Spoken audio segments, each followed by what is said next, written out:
Shalom, shalom, shalom, les bien-aimés dans le Seigneur. Bonjour à ceux qui sont de l'autre côté des États-Unis, du Canada. Bonjour et bon après-midi à nous qui sommes en Afrique noire, en Afrique centrale, en Afrique de l'Ouest, de l'Est, du Sud, du Nord. À ceux qui sont à Goma, je voulais dire Jambo, Mungu Wakubariki. Et nous voulons prier pour notre temps d'édification. Dieu d'Abraham, Dieu d'Isaac, Dieu de Jacob, Dieu des abattus, tu es le Dieu des affranchis, toi qui nous as rassemblés dans ce forum, soyez la lumière, afin de partager tant soit peu la lumière que tu mets en nous, afin que le monde essaie de sortir de son obscurité et la plus sombre. Merci Seigneur de nous faire grâce. Dans le nom de Jésus-Christ, fais en sorte que Seigneur, cet enseignement puisse entrer par les bonnes oreilles disposées et atterrir dans un bon cœur comme un terrain, une terre fertile qui, avec persévérance, produit du fruit et du bon fruit qui demeure. Merci. Au nom de Jésus-Christ. Amen. Bien-aimés dans le Seigneur, nous poursuivons notre périple, notre marathon sur le qu'on appelle le renouvellement et l'envol. Donc, c'est la suite de notre enseignement sur le renouvellement et l'envol. Aujourd'hui, nous prenons un sous-thème que nous avons intitulé « Les antagonistes de l'aigle en plein vol ». Les antagonistes de l'aigle en plein vol. C'est-à-dire que nous avons vu les défis de l'envol. Quand on veut prendre la décision de quitter le nid, il y a des défis, il y a les doutes, il y a beaucoup de choses, l'incertitude. Mais une fois qu'on est en plein air, il y a aussi d'autres défis ou d'autres actions qui peuvent modifier notre premier projet, notre comportement en plein air ou en plein vol. C'est ce que nous appelons les antagonistes, quelque chose qui vient bouleverser le cours de ta vie, quelque chose qui vient bouleverser le cours de ta renommée, quelque chose qui vient te remettre en question, te pousser à réfléchir sur ce que tu fais ou à faire marche arrière. Et donc, le texte de base que nous lisons, c'est Ésaïe 40, verset 31. Mais ceux qui se confient en l'Éternel renouvellent leur force, ils prennent leur vol comme les aigles. Alors, bien-aimés dans le Seigneur, chers serviteurs de Dieu, merci pour ceux qui m'ont précédé depuis lundi. J'ai écouté de très bons enseignements. Et cet après-midi, je ne m'adresse pas à ceux qui rompent. Je ne m'adresse pas à ceux qui hésitent de voler. Je vais parler aux aigles, à ceux qui sont en plein vol, ceux qui ont déjà quitté le nid, ceux qui ont déjà fait un premier pas. C'est à ces personnes que je vais m'adresser ce soir. Des hommes et des femmes qui ont déjà quitté, qui ont déjà dit oui à Dieu, ils ont quitté leur nid, ils ont quitté leur maison, ils ont pris leur envol dans le ministère, dans la profession, dans la destinée, dans le ministère, dans le service, peu importe à quel endroit, dans leur appel, ils sont en plein vol. Ce pas des gens qui sont encore en train de faire des projets, mais c'est des gens qui sont en pleine action. Mais voici la vérité. Le vol n'est pas la fin du combat, c'est le début d'un nouveau champ de bataille. Nous avons dit ça, que se retrouver en plein air équilibré, en train de flotter, en train de parler le courant d'eau, ce n'est pas la fin du combat, la fin des défis que tu avais pour voler, c'est de nouveaux combats, de nouveaux champs de bataille, parce qu'il faut apprendre à lutter avec le vent, la température, les imprévus, et comme ça, nous disons avec notre vie pratique, c'est l'équivalent de l'élévation. L'élévation attire toujours la résistance.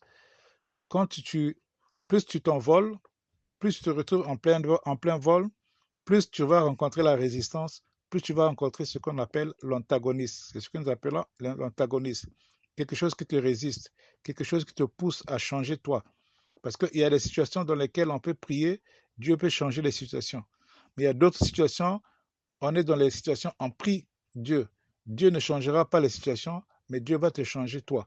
Il va nous changer nous, mais pas les situations. Donc c'est ce que nous appelons les antagonistes. Il y a des situations qui viennent pour nous changer, mais il y a des situations qui viennent pour que nous puissions les changer. Il faut savoir discerner dans ton plein vol, dans ton pleine action, je suis en face de quelle situation? Est-ce que cette situation est appelée à être modifiée? En voulant modifier une situation, tu vas te rendre compte qu'en fait, la situation t'a modifié toi-même. C'était ça l'objectif, en fait. Et dans ce temps d'édification, nous allons partager 5 grands antagonistes que l'aigle rencontre en plein vol. L'aigle, ça peut être l'image de notre vie, de notre élévation, de notre ministère. C'est toi l'aigle, c'est moi l'aigle, c'est elle l'aigle, c'est lui et c'est nous tous l'aigle. Car ce ne sont pas les ennemis du sol qui abattent l'aigle quand il est en plein air, quand il est en plein vol. L'aigle n'a pas besoin de se soucier de ceux qui sont en bas, mais c'est ceux qui sont en hauteur qui font le plus peur, qui peuvent faire tomber l'aigle. Celui qui est en bas ne pourra pas faire tomber l'aigle, et c'est celui qui est en haut qui peut faire chuter l'aigle. Alors, le premier antagoniste de l'aigle que nous voulons partager, c'est le serpent volant. Le serpent volant. Quelqu'un va me dire comment un serpent peut voler. C'est l'image de l'esprit rusé en altitude. C'est l'esprit de l'élévation. C'est les esprits contraires à l'élévation. Ils progressent au même niveau que toi. Dans Ésaïe 30, verset 6, la Bible parle d'un serpent volant. C'est vrai que dans Genèse, il avait dit, tu as écrasé la tête du serpent. Ça veut dire que le serpent, normalement, doit ramper. Hein, il doit ramper. Mais lui, ici, on parle du serpent qui ne rampe pas, mais qui est en train de voler. J'ai suivi un documentaire, j'ai bien vu qu'il y a des serpents qui volent. C'est-à-dire qu'il peut s'accrocher à une branche, il calcule sa poids, après il prend l'envol, il saute comme la grenouille et il vole. Il a une forme de corps qui peut aplatir et il se sert de cette forme aplatie pour voler avec. Et j'ai vu ce serpent-là. Il va à une autre branche. Et la Bible ici là, on nous parle de serpent volant. Ésaïe 30, verset 6, parle de serpents qui volent, hein, qui s'envolent comme toi. L'aigle s'envole, le serpent s'envole pour l'attaquer. Donc, ce n'est pas un serpent du sol, ce n'est pas un serpent normal, c'est un serpent qui est spirituel. C'est un ennemi qui est spirituel, une attaque dans les hauteurs. Tu dois savoir que chaque niveau de ta croissance, chaque niveau de ton élévation a aussi une catégorisation d'ennemis. Il y a des ennemis que tu verras visibles parce que tu es encore au sol. Les ennemis qui sont visibles sont les ennemis qui sont, la plupart qui sont au sol. Mais plus tu es en train de t'élever avec Dieu de la spiritualité, plus tu vas te rendre compte que tes ennemis ne sont plus physiques, tes ennemis deviennent spirituels, émotionnels, tes ennemis deviennent sentimentaux ou sentimentaux, si tu veux. Donc, quand tu es en plein vol, tu deviens visible. J'aime dire aux gens, parfois aux chantres, si on vous critique, c'est parce que vous êtes visible, vous êtes exposé. C'est vous qui travaillez le plus, vous êtes le plus à la première ligne. C'est normal quand vous critique, quand vous attaque. Quand Dieu t'élève, tu deviens visible. Les gens commencent à te voir. Ah, Yazalaka. Les gens qui ne demandaient même pas ton nom commencent à chercher ton nom. Les gens qui ne voulaient même pas savoir où tu habites, les gens commencent à chercher à savoir tout de toi. Parce que Dieu commence à t'élever, c'est normal que les gens commencent à s'intéresser à toi. Si Dieu t'oublie, les hommes aussi vont t'oublier. Tu deviens la cible des gens. Tu attires des attaques intelligentes. Quand tu es en bas, tu attires les attaques qui sont idiotes. Excusez-moi l'expression. Mais plus tu es en train de t'élever, tu fais face à une attaque intelligente. Des attaques bien réfléchies. Au point où toi-même tu peux dire que c'est normal, mais ce n'est pas normal. Au point où si tu n'es pas prudent, tu vas chuter en fait. L'objectif de ces attaques, l'objectif de ces ennemis de la hauteur, c'est de te faire tomber. C'est comme le diable a dit à Jésus, si il est écrit à ton sujet, on enverra les anges pour tenir tes pieds pour que tu ne heurtes pas le sol. Saute. Donc, ça, c'est un ennemi de la hauteur. Tous les deux, ils étaient au même niveau sur la montagne, sur la ville. Il dit à Jésus de sauter pour que lui seul reste en hauteur. C'est pour dire que toi, rabaisse-toi, laisse-moi être au-dessus de toi. Tu vois, il y a des gens qui peuvent te donner des conseils, ce n'est pas pour te pousser à maintenir ton élévation, mais c'est pour te faire chuter. Tous ceux qui t'aiment quand tu n'es pas élevé, tous ceux qui t'aiment quand tu es au même niveau que eux, ce ne sont pas les mêmes personnes qui vont t'aimer et ils ne vont pas t'aimer de la même manière quand tu deviens élevé. Ils peuvent t'aimer, mais ils ne vont jamais aimer ton élévation. C'est pourquoi un homme, c'est difficile qu'un homme puisse t'élever au-dessus de ce que lui-même il est élevé. Il n'y a que Dieu qui n'a pas peur de ton élévation. Dieu n'a pas peur de ta bénédiction. Dieu n'a pas peur de ton émancipation. Au contraire, il a besoin que tu montes encore. Mais les hommes, dès que tu commences à monter, la jalousie naît. Dès que tu commences à bien chanter, la jalousie naît. Il suffit de prendre seulement le lead, de faire le culte, de faire un séminaire, de faire quelque chose d'extraordinaire. Au lieu que les gens t'acclament, en même temps qu'ils t'acclament, et en même temps les cœurs sont serrés pour dire que pourquoi, qu'est-ce qu'il veut montrer. Aninga laksanini. Oningo laksake nzambe azotombola yo.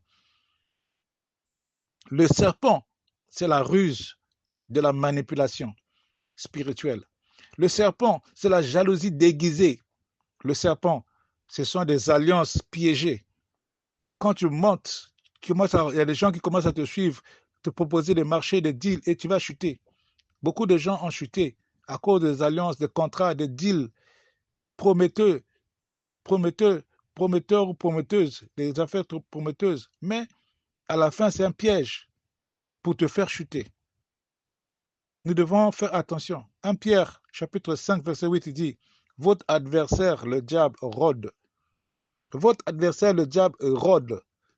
Bien-aimé, sur la terre, il est là. Dans le ciel, il est là. Quand tu commences à t'élever, il sait où tu vas. Il fait tout pour te ramener en bas. La clé, c'est de ne pense pas que parce que tu es élevé, tu es hors d'atteinte. Ce n'est pas parce que tu commences à prêcher, à modérer, tu commences à manger avec l'évêque, tu commences à marcher avec les grands. Ne pense pas que tu es déjà arrivé, tu es devenu intouchable. Non, fais attention. C'est plus on monte, plus on devient léger. Plus on monte, plus on tombe pour des petites choses. Il y a des péchés que tu ne pouvais pas commettre quand tu étais bébé spirituel. Mais plus tu montes, tu commences à trouver ces choses-là comme de la blague. C'est l'erreur de l'élévation. On commence à s'amuser avec les choses sacrées. Il y a des gens qui jouent avec l'onction, qui jouent avec la spiritualité. C'est-à-dire qu'ils sont devenus Dieu eux-mêmes. C'est ça le piège de l'élévation. Mais c'est soufflé par un ennemi invisible. Matthieu 26, verset 41. Ne pense pas que tu es arrivé là, tu es hors de la portée du diable. Deuxième antagoniste, c'est l'orage inattendu. Qu'est-ce que nous attendons par orage inattendu? Ce sont des crises brutales. Je suis en train de voir sur les réseaux sociaux comment on est en train d'agresser les hommes de Dieu, agresser l'Église. Ça, c'est ce qu'on appelle les crises brutales. Dieu commence à t'élever. Les choses que tu as faites, les erreurs, tu peux pardonner, tu as déjà réglé ça avec Dieu, même avec l'Église. Mais les païens récupèrent ça pour remettre ça sur la toile. Et ça, c'est ce qu'on appelle les crises brutales. Il y a des choses que tu as oubliées, tu n'y pensais même pas. Ça te vient au front comme ça, au moment où tu t'attends le moins. Le psaume 107, verset 25 dit, il commande à la tempête et elle élève les vagues. Il y a des saisons où tout allait bien. Tu commençais à bien marcher, ton commerce marchait bien, ça te faisait des bénéfices. Tu prêchais, il y avait l'onction, tu enseignais, tu chantais, les gens pleuraient. Tu faisais tout ce qu'il fallait, mais tout marchait bien. Mais brutalement, à cause des attaques émotionnelles, la maladie arrive inattendue, la perte financière, tu n'as plus d'argent. Quand tu n'as plus d'argent, vous savez, la galère donne certaines sensations, tu peux penser que tu es malade, mais tu n'es pas malade, c'est seulement la galère. Quand les poches sont vides, quand tu n'as rien à manger, quand tu ne sais pas comment te déplacer, ça peut te rendre malade, plus que les virus. Dans la perte financière, combien de fois, à plus forte raison, quand tu avais beaucoup d'argent et brusquement tu te retrouves mendiant en train de demander l'argent aux gens. Et parfois les gens les gens que tu as aidés, quand tu demandes de l'aide, tu vois comment ils se comportent. Ça te fait mal. Tu dis, hé Seigneur, la perte financière, ça peut arriver. La trahison, ça peut arriver. Mais je vais te dire une chose. L'orage ne tue pas l'aigle. Il le pousse à monter plus haut. Ésaïe 40, verset 31 dit, ils prennent leur envol comme des aigles. Ça veut dire que face aux crises brutales, ne descends pas quand ça te secoue. C'est-à-dire que tu es déjà à un niveau élevé. Ne cherche pas à descendre, te rabaisser pour aller discuter avec les personnes qui te provoquent à un niveau trop bas. Ne repars plus dans le passé. Ne repars plus dans les petites choses. Reste à un niveau élevé. Toi, regarde en avant. Vous savez ce que fait l'aigle? S'il y a un oiseau qui attaque l'aigle, le plus, c'est le corbeau. On dit que le corbeau va se poser carrément sur l'aigle. Et là-bas, il commence à piquer l'aigle. Et quand l'aigle voit que le corbeau est maintenant sur lui, il est en plein vol, mais le corbeau vient se poser sur lui. Le corbeau est bizarre. Et l'aigle ne gère pas ça. Tout ce que l'aigle fait, il prend de la hauteur, il monte encore plus haut.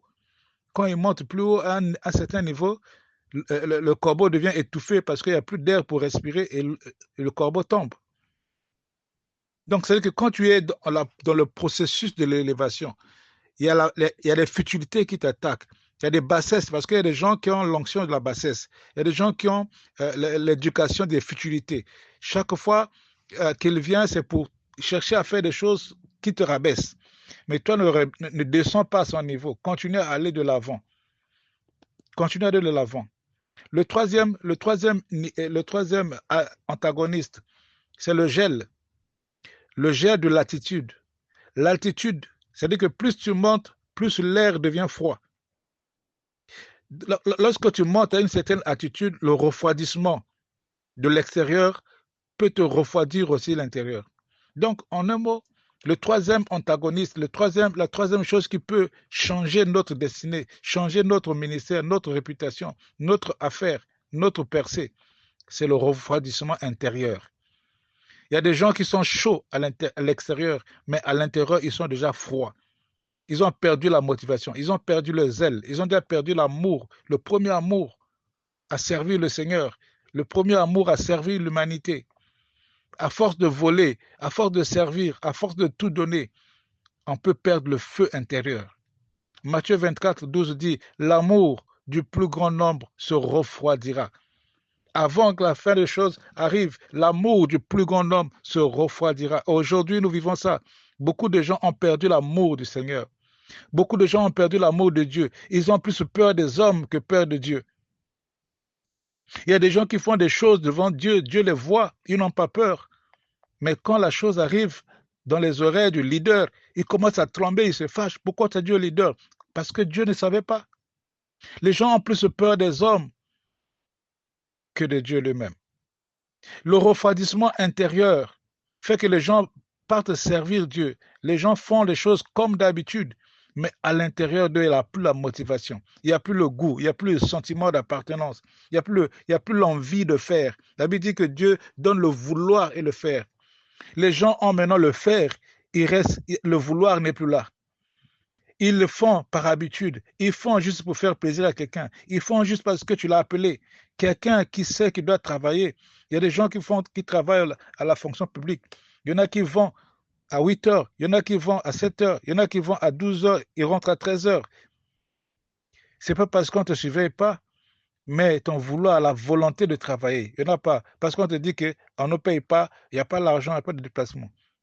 Mais quand tu vas au privé, même s'il pleut, tu vas tout faire pour aller. Mais quand il s'agit de l'Église, non, oh, Dieu c'est notre grand-père. Oh, c'est pas grave, Dieu comprendra. Non, le refroidissement intérieur fait que tu continues à chanter, mais sans passion. Tu continues à prêcher, mais dans ton cœur, tu es fatigué. Ton cœur est fatigué. Tu continues à sourire, mais tu es vide à l'intérieur. Il y a des gens qui rient à l'église. Quand tu rentres à la maison, ils pleurent. Ils sont dans les larmes toute la nuit. Mais quand il sort, il te fait un sourire d'hôtesse, un sourire de steward. Il n'y a pas la joie dans ce sourire. Il y a des gens, même quand ils sourient, tu sens que le sourire là est forcé. Il n'y a rien là à l'intérieur. Il y a un refroidissement intérieur. Et le danger de l'aigle, ce n'est pas le vent contre lui, c'est la grâce en lui. Le danger de l'aigle, ce n'est pas le vent contre lui, c'est la glace. La glace. La glace. C'est-à-dire que le refroidissement, la température inférieure à zéro, qui est au niveau élevé. Cette glace se refroidit. C'est-à-dire que la température basse qui est en haut, en altitude, ça le refroidit, ça fait peur, ça peut tuer l'aigle s'il ne descend pas vite. Si tu ne changes pas d'attitude rapidement, le refroidissement va te tuer. Tu vois, tu t'asseyais au premier banc, tu commences à t'asseoir au milieu, après tu t'assois à la fin. À la fin, tu dis, bon, je ne suis pas obligé d'aller au culte. À la fin, c'est une semaine, on ne te voit pas. 2 semaines, on ne te voit pas. Après, c'est un mois. 2 mois, on apprend seulement que tu as intégré un parti politique. Tu deviens politicien.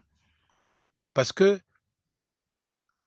l'amour du Seigneur a diminué peu à peu et tu n'as pas géré, tu n'as pas cherché à réchauffer ton cœur. Il faut raviver le feu qui brûlait en toi. Lévitique 6, verset 13 dit, le feu brûlera continuellement sur l'autel, il ne s'éteindra point. Lévitique 6, verset 13, le feu brûlera continuellement sur l'autel, il ne s'éteindra point. Mais ton feu s'est éteint. Le quatrième antagoniste, rapidement, on est à 21 minutes, ce sont les blessures invisibles, les coups secrets du vol. Vous savez, chaque fois que l'aigle sort, il rencontre des choses, il ne revient pas comme il est sorti. Parfois, il revient avec des chocs. Il a rencontré une proie, par exemple, une gazelle qui a résisté. Il y a des proies qui livrent bataille avec l'aigle. Ce n'est pas donner la vie, c'est se battre. Et quand l'aigle revient, parfois il est essoufflé, il a perdu trop d'énergie. Parfois il a pris une proie, la proie est tombée. Ou bien quelque chose s'est passé, il a été blessé dans le combat. Donc il y a des blessures qu'on a dans la vie, dans notre ministère, dans le service. Proverbe 14, verset 10 dit, le cœur connaît sa propre amertume. Tu peux faire semblant, tu peux tromper tout le monde, mais ton cœur connaît tes propres amertumes. Les blessures que tu ne peux pas raconter aux gens. Il y a des choses que tu ne peux pas raconter aux gens parce que ça te fait pleurer, ça te fait tellement mal et ça te fait tellement pitié et ça te fait tellement honte, certaines choses. Des blessures d'amitié, les blessures de trahison, les blessures de solitude et les blessures d'ingratitude. Mais Dieu voit ces blessures secrètes. Dieu voit les blessures secrètes des aigles. Même quand tu n'as pas parlé, Dieu voit et il ne les ignore pas. Dans Jacques chapitre 5, verset 16, la Bible dit, confessez vos péchés afin que vous soyez guéris. Confessez-vous les uns les autres afin que vous soyez guéris. Ce que tu caches peut te tuer. Ce que tu exposes, Dieu peut le guérir. Cherche les lieux sûrs comme l'aigle. Il va pour se renouveler. Cherche à parler à quelqu'un de très sûr. Cherche un homme, va pleurer auprès de la personne. Parce qu'aujourd'hui, il y a de moins en moins de gens intègres et sûrs. Il y a des gens, tu vas lui confier ton secret. Dans 2 matins, ça se retrouve dans la rue. Donc, il faut trouver une personne sûre, de confiance, en qui tu peux dire les choses. Mais ne dis pas tout. Il y a certaines choses, garde ta dignité. Parce que l'homme reste l'homme. À l'époque, il y avait beaucoup de témoignages. Mais aujourd'hui, il n'y a plus de témoignages. Parce que quand tu témoignes, les gens ne retiennent que le mal que tu as fait. On oublie que c'est un témoignage que tu as donné pour montrer que tu as vaincu ce mal. Mais les gens retiennent seulement le mal que tu as dit.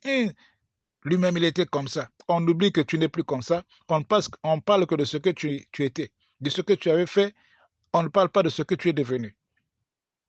J'ai suivi, papa, je crois l'apôtre Frédéric parlait des choses qui minent parfois notre réputation ou notre élévation. C'est la culture de demander pardon, la culture de confesser. On n'a plus ça. Hier, on voyait des gens venir même à la télé, à l'église, témoigner. Pourquoi ces choses-là n'existent plus? Le niveau de confession, le niveau de repentance a chuté. C'est devenu tellement léger, c'est devenu tellement hypocrite, il n'y a plus de valeur, il n'y a plus de puissance dans la repentance. Et c'est pourquoi nous souffrons de beaucoup de maux. Tu dois savoir une chose, la blessure que tu ne guéris pas, tu la transmets aux autres. C'est comme ça que vous allez voir une maman, une femme qui a été abandonnée avec les enfants, trahie par son mari. Elle a raison. Mais le fait que de parler, de pleurer devant les enfants, parfois d'insulter le mari devant les enfants, tout ce que les enfants vont retenir, c'est que papa est mauvais. Et ce qui fait que beaucoup d'enfants ont changé de trajectoire parce que la maman n'a pas pu gérer la trahison. La maman n'a pas pu gérer la solitude. Elle n'a pas pu gérer les blessures d'amitié. Elle n'a pas pu gérer les ingratitudes. On entend souvent les gens dire, ah, moi, mon tour viendra. Moi aussi, je vais refuser aux gens. Non. Guéris ta blessure, ne la transmets pas. Beaucoup de gens ont, quand il y a des gens qui ouvrent la bouche, là, c'est pour te blesser. Quand ils parlent, là, c'est pour te faire mal. Pourquoi? Parce que dans son cœur, les blessures ne sont pas guéries. Et quand elle ouvre la bouche, c'est pour te blesser. Quand elle parle, c'est pour te blesser. La blessure que tu n'as pas guérie, tu la transmets. Faites attention. Le cinquième et dernier antagoniste, c'est le vertige du succès, ou l'orgueil qui monte avec l'altitude, l'orgueil qui monte avec l'élévation. Ézéchiel 28, verset 17, ton cœur s'est élevé à cause de ta beauté. Il y a des gens qui sont tellement dans le vertige de leur beauté. Elle se voit toujours la plus belle femme au monde. Elle ne sait pas que l'âge avance, la beauté aussi diminue. La beauté d'une femme, c'est comme une fleur. La fleur tombe et la beauté disparaît. L'orgueil de l'altitude, parce que tu es élevé, tu commences à regarder les gens du haut. L'un des plus grands dangers de l'élévation ou de l'altitude, c'est de penser que tu t'es élevé par toi-même. Tu dois savoir que si tu es arrivé au niveau où tu es, c'est grâce à ceux qui sont restés en bas. Si tu es arrivé à un niveau élevé, c'est grâce à ceux avec qui tu étais au même niveau. Chacun d'eux a contribué à cela, en bien ou en mal. Il t'a poussé vers le haut. Ceux qui t'ont fait du bien t'ont permis d'aller de l'avant, et ceux qui t'ont fait du mal t'ont permis de changer de décision, d'attitude et de monter plus haut. L'ennemi te pousse d'aller de l'avant, mais l'adversaire te pousse de monter, d'aller plus haut. Donc, quand tu montes, tu arrives à un certain niveau, c'est grâce à tout le monde, grâce à celui qui est resté en bas, grâce à celui qui n'est pas à côté de toi, grâce à celui qui ne t'aime pas aussi. Tu es écouté, suivi, respecté. Attention, tu commences à croire que tu es le centre du monde. Ce n'est pas parce que tu es expert en guitare, parce que tu es expert en piano, tu es expert en sono ou en chant, que tu vas penser que tu es indispensable, incontournable, on aura toujours besoin de toi. Non, personne n'est indispensable. L'aigle qui oublie le rocher devient la proie du vent. Tu dois savoir une chose, quand tu montes, apprends aussi à revenir un peu en bas, vérifier que tout se passe bien. Parce que le support là où tu es debout, si c'est cassé en bas, comment tu vas faire? Apprends à regarder, à traiter ceux qui sont restés en bas avec respect, avec dignité. L'aigle qui oublie le rocher devient la proie du vent. Le vent peut l'amener loin de son nid. Le vent peut l'amener loin de son territoire. L'orgueil, c'est-à-dire que l'orgueil de l'élévation, de la bénédiction peut t'emmener très loin. C'est pourquoi il y a un sage qui a dit dans la Bible, ne me donne pas trop, peut-être que je vais oublier ton nom. Ne me donne pas aussi moins, peut-être que je vais dire, je vais mépriser ton nom. La clé de ça, c'est rester humble. L'humilité précède la gloire. Reste petit. 1 Corinthiens 4, 7 dit, qu'as-tu que tu n'as pas reçu? L'apôtre Paul nous a donné l'exemple.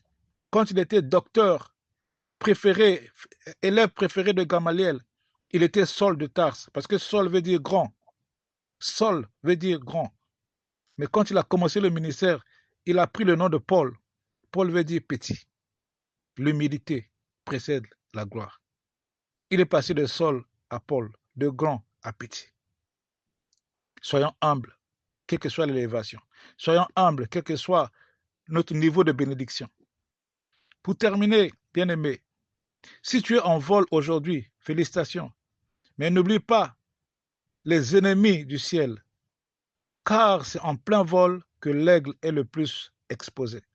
Tu dois savoir que c'est en plein exercice que tu es le plus exposé. Celui qui ne travaille pas ne sera pas critiqué. On ne jette pas les pierres à un arbre qui n'a pas de fruits.